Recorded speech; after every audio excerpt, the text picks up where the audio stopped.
मैं doctor Karamvir Singh, associate professor political science, BSR government arts college Alwar. प्यारे बच्चों, आज हम इस ऑनलाइन कक्षा में बीए पार्ट फर्स्ट का जो पेपर फर्स्ट है, राजनीति विज्ञान के मूल आधार, उसमें जो हमारा टॉपिक चल रहा है मार्क्सवाद।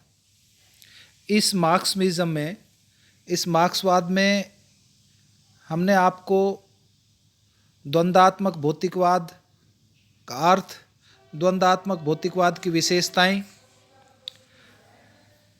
मार्क्स के दर्शन में द्वंद्वात्मक भौतिकवाद का महत्व, उसकी आलोचनाएं, इन सब का अध्ययन किया या इसके बारे में अपन ने चर्चा की।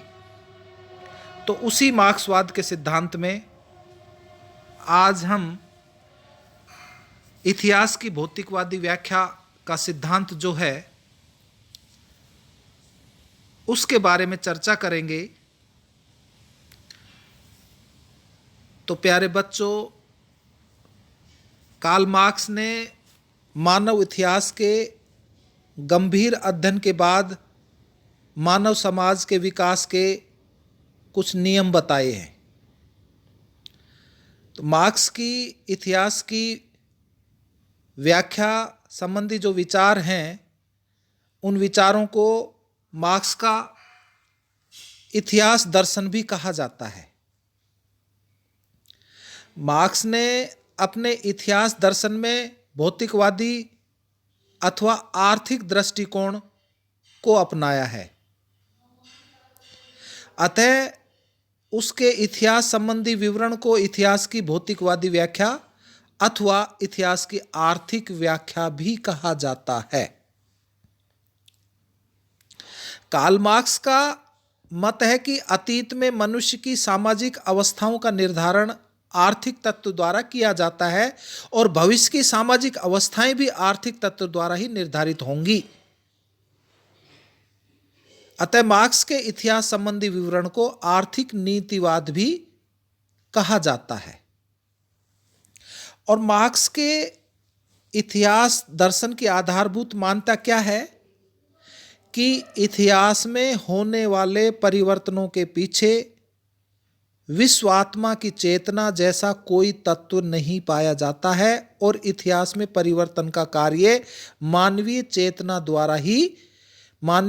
द्वारा भी नहीं किया जाता है।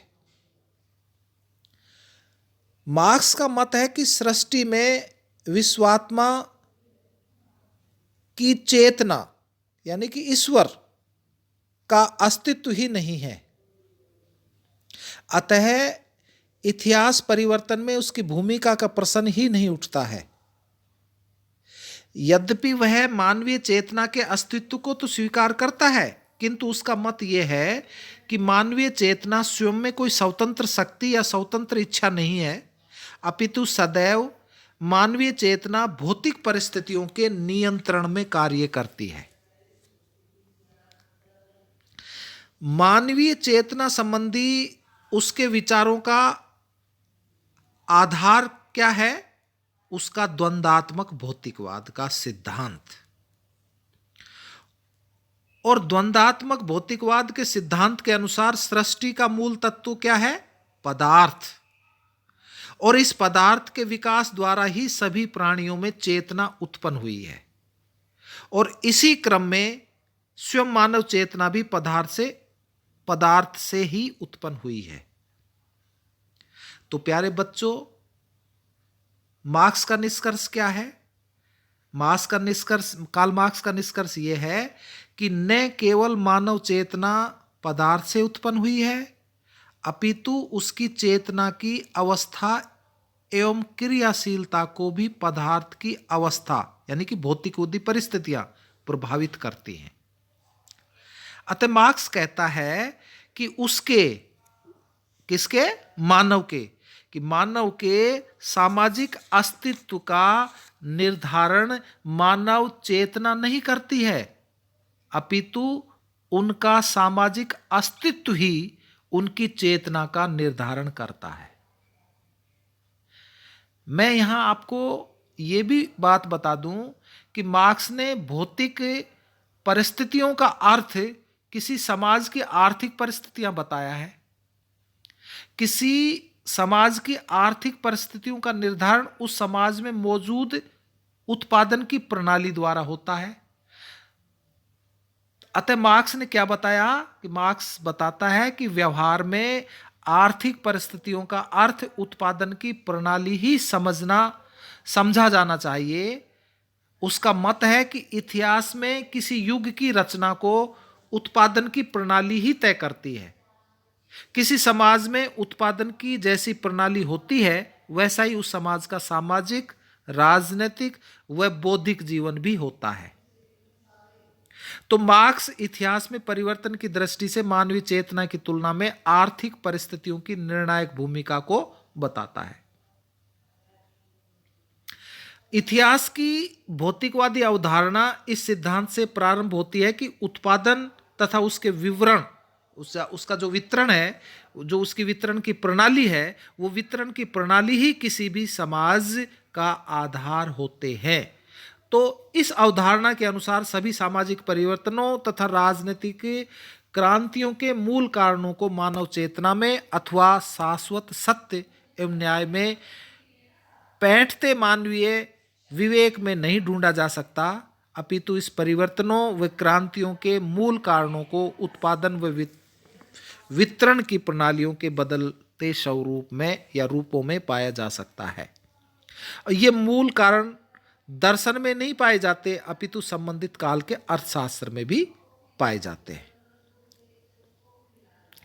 तो कहने का तात्पर्य यह हुआ कि मार्क्स का जो इतिहास संबंधी व्याख्या है या इतिहास संबंधी जो धारणा है, वो निष्कर्ष रूप से ये हम कह सकते हैं या उन्होंने कहा है कि इतिहास के परिवर्तन अथवा विकास में विश्व आत्मा की चेतना की कोई भूमिका नहीं होती है, क्योंकि इस प्रकार की चेतना का कोई अस्तित्व ही नहीं है। दूसरी बात कि इतिहास के परिवर्तन अथवा विकास में मानवीय चेतना की कोई स्वतंत्र व निरपेक्ष भूमिका नहीं होती है, क्योंकि मानवीय चेतना सदैव ही इतिहास में मौजूद भौतिक परिस्थितियों से प्रभावित, नियंत्रित व संचालित होती है। तीसरी बात कि किसी समाज में उत्पादन जैसी प्रणाली होती है, वैसा ही उस समाज का ढांचा होता है। मार्क्स के अनुसार मानव के अस्तित्व के लिए आवश्यक भौतिक वस्तुओं के उत्पादन की प्रणाली ही सामाजिक, राजनीतिक व आर्थिक बौद्धिक जीवन की संपूर्ण प्रक्रिया का निर्धारण करती है। यदि उत्पादन की प्रणाली में परिवर्तन आ जाएगा तो समाज के संगठन यानी कि अवस्था में भी परिवर्तन आ जाएगा। अतः मार्क्स का निष्कर्ष है कि इतिहास में परिवर्तन की भूमिका उत्पादन की प्रणाली ही निभाती है। सामाजिक परिवर्तन का जो सिद्धांत उन्होंने बताया, theory of social change, marks ने इतिहास की भौतिकवादी जो व्याख्या है उसके द्वारा सामाजिक परिवर्तन के कुछ सुनिश्चित नियम बताए। आप सभी को पता होगा, जिन्हें वह सामाजिक परिवर्तन का सिद्धांत अथवा इतिहास के परिवर्तन का सिद्धांत भी कहता है। सामाजिक परिवर्तन का सिद्धांत है उसके क्या है कि परिवर्तन के नियम भौतिक होते हैं, कि सामाजिक परिवर्तन के नियम भौतिक हैं, अतः वे सुनिश्चितता भी होती है या उनमें सुनिश्चितता भी होती है। दूसरी कि परिवर्तन भौतिक परिस्थितियों के अनुसार होता है। जब किसी समाज की भौतिक परिस्थितियों में परिवर्तन हो जाता है तो उस समाज के विकास की अवस्था में भी परिवर्तन हो जाता है।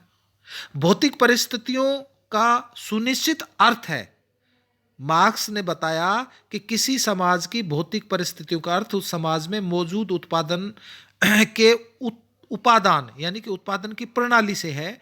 उत्पादन के उपादान में दो मुख्य बातें आती हैं, एक तो उत्पादन के साधन यानी कि औजार और यंत्र, और दूसरा उत्पादन का तरीका अर्थात उसकी तकनीक। उत्पादन, नेक्स्ट बात उन्होंने बताई कि उत्पादन के उपादान में परिवर्तन से सामाजिक परिवर्तन होता है। सामाजिक परिवर्तन व विकास में क्रांति की भूमिका होती है। समाज की कोई अवस्था स्थायी नहीं होती, अर्थात बदलती रहती है। जैसे उन्होंने बताया कि भी आदिम साम्यवादी अवस्था, दास अवस्था, सामंती अवस्था, पूंजीवादी अवस्था, ये सब यानी कि बदलती रहती हैं। समाज की कोई अवस्था होती है वो स्थायी नहीं होती है। सामाजिक परिवर्तन व विकास की अवस्थाएं भी एक प्रकार से उन्होंने बताई, जो मैंने अभी आपको बताया कि इतिहास की भौतिक व्याख्या के अंतर्गत मानव समाज की 6 अवस्थाएं उन्होंने बताई हैं। वो कौन कौन सी हैं उनका उल्लेख भी यहाँ करना आवश्यक है। तो नंबर 1 तो आदिम साम्यवादी अवस्था उन्होंने बताई है, दूसरी दास अवस्था बताई है, तीसरी सामंती अवस्था बताई है। दास अवस्था में आप ये कह सकते हैं कि इस समाज में स्वामी शोषक वर्ग था और जो दास शोषित वर्ग से था। इन दोनों के वर्गीय हित एक दूसरे के विरुद्ध थे, अतः उसमें वर्ग संघर्ष था। ठीक है, एक सामंती अवस्था बताई, नेक्स्ट पूंजीवादी अवस्था बताई, समाजवादी अवस्था, ये और एक लास्ट आती है साम्यवादी अवस्था। ये सभी प्रकार की जो अवस्थाएं हैं मार्क्स ने अपने जो इतिहास की भौतिकवादी व्याख्या है उसमें इन 6 बिंदुओं का उल्लेख किया है। इतिहास की जो भौतिकवादी व्याख्या है उसकी आलोचकों ने आलोचनाएं भी की हैं। वो किस प्रकार से कि यह एक ऐतिहासिक नीतिवाद है, परिवर्तन के कारक की व्याख्या नहीं की गई है, ये आलोचकों ने आलोचना के रूप में बताई। तीसरी बात आप ये भी कह सकते हैं कि विकास का कारण केवल आर्थिक तत्व ही नहीं होता, ऐतिहासिक तत्वों की दृष्टि से सीमित महत्व है।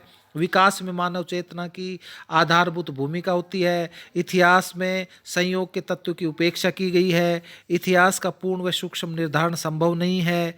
ये आलोचनाएं आलोचकों ने की हैं।